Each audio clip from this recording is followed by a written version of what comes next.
guys, welcome back to Jeb's TV version 2.0. For today's vlog, I'm going to make a chicken pastel. Same thing, just sit down, relax, finish this video until the end. Ikaw. Tapusin mo to ha. Alam ko kung saan ka nakatira. What are you waiting for? Sabi nga ni Mang Bob. It's jamming! Dito guys, pinalambot lang natin yung manok tapos i-strip na natin. Once na okay na siya, pwede na natin siyang umpisahan. Okay guys, dito strip lang natin ganyan kasi malambot na naman to. Gagawin natin chicken pastel. Dito guys, make sure natin na shred natin siya ng mabuti. Ayan lang. Hiwalay-hiwalayin lang natin yan. Okay guys, umpisahan na natin. Ako dito naglagay ako ng butter. Kasi yung butter, magbibigay din siya ng lasa. Yung sa chicken pastel natin. Kailangan lang mahina yung apoy. Tawin muna natin yan.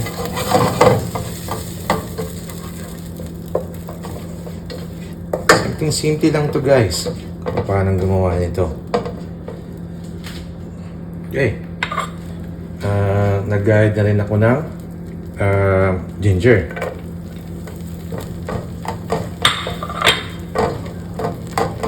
Natin yan.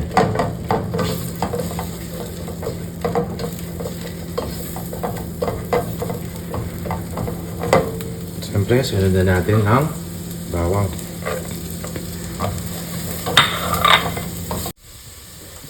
Siyempre, sama na din natin ang sibuyas natin. Ito yan, mga ka-jamming, oh. Simple lang ang pagluto nito. Basically, para ka nang nagluto ng adobo dito, pero stiff lang yung mga manok natin. Tapos yan, sabayin na natin yung chicken natin na iniwalay-hiwalay natin dyan. Yan o.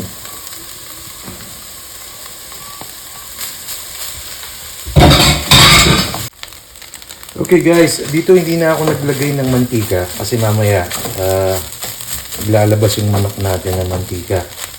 So pwede na natin siyang lagyan ng mga ingredients natin. Siyempre, kailangan natin ng pepper. Tayo yung garlic salt natin. Chingin na lang. Pwede naman tayo mag-adjust na ulit. Tapos, lagyan natin siya ng nor. Konti. Okay. Para kumulay ang Pasko natin. Lagyan natin siya ng toyo. Ako naglalagay din ako ng oyster sauce.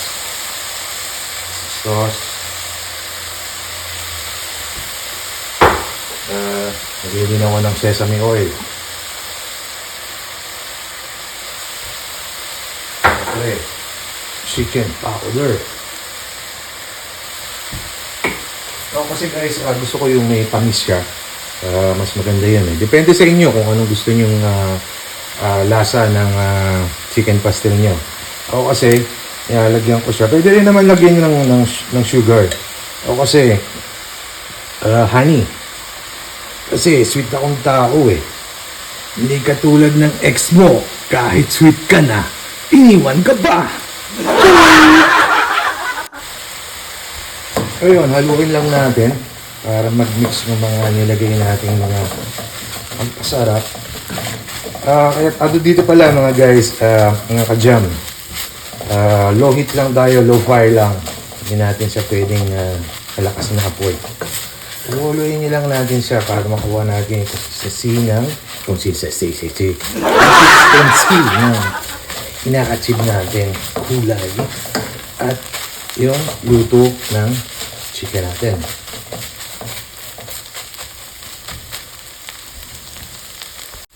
Guys, yung pinagkuluan natin, pwede natin siyang ilagay dyan para yung sabaw talaga ng para lang magkaroon siya ng lasa pa ulit, that flavor. Ayan. Ngayon lang natin mag-dissolve yung liquid. Tapos palulutungin natin yan. Ayan, no? Medyo nagba-brown-brown na siya. May lagyan natin yung chili powder.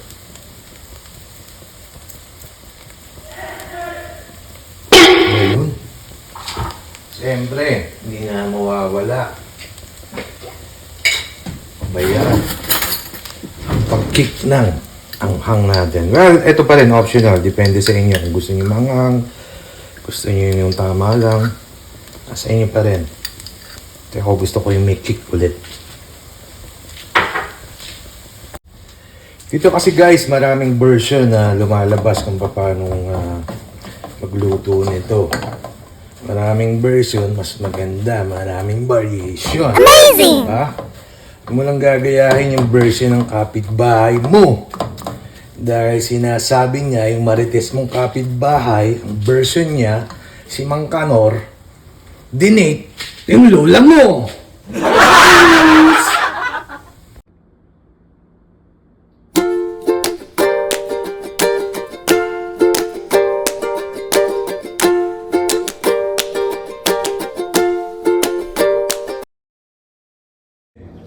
G, let's go! Now, natin, oh. Nagka-jamming tayo ngayon, mga jamming eh. Oh, get your... Oh. Yan, oh. Yan natin ito dito.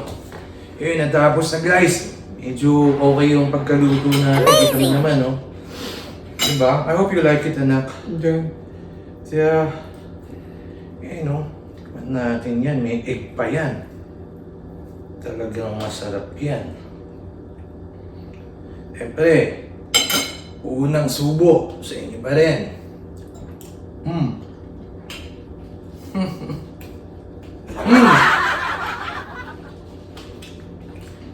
Okay guys, parang talagang nag-ano ka lang, nag-adobo na sinstrip mo, sinerd mo yung yung chicken. Tapos may egg pa. Original talaga nito, talagang nasa Mindanao. This food, this kind of food is originated in Mindanao. Sa mga Muslim natin na mga kaibigan dyan na sumasama sa atin, nanonood. Assalamualaikum. Diba? Nagawin ko din dito. Ito pala guys. Sorry. Dito pala, kailangan Java rice yung yung you know, they have you tried this Java rice, the yellow one? Used to be come out like that, but we don't have any, so white rice na lang kami muna. Diba? Yeah. Pwede natin itong gawin sa ngayon Pasko na, anak. You know, you haven't spent Christmas in the Philippines, have you? No. Diba? Bale, soon. Parap, oh. Ang kamatis, sibuyas pa yan. Diba? How's it taste? You like it? Yeah. No? Yeah, maraming salamat guys sa mga, you know what, Gian? We have like viewers in Yeah. Japan, in Korea also, in England, you know.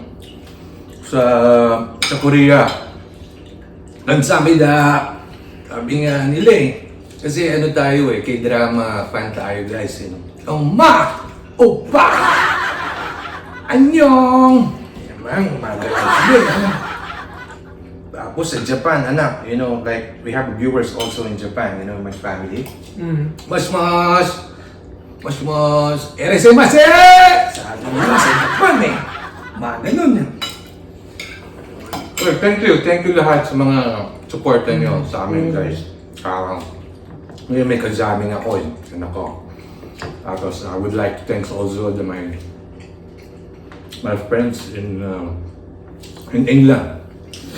Can I have a bata yung daw eh. Tapos I was really shocked, you know, there's people also in Spain.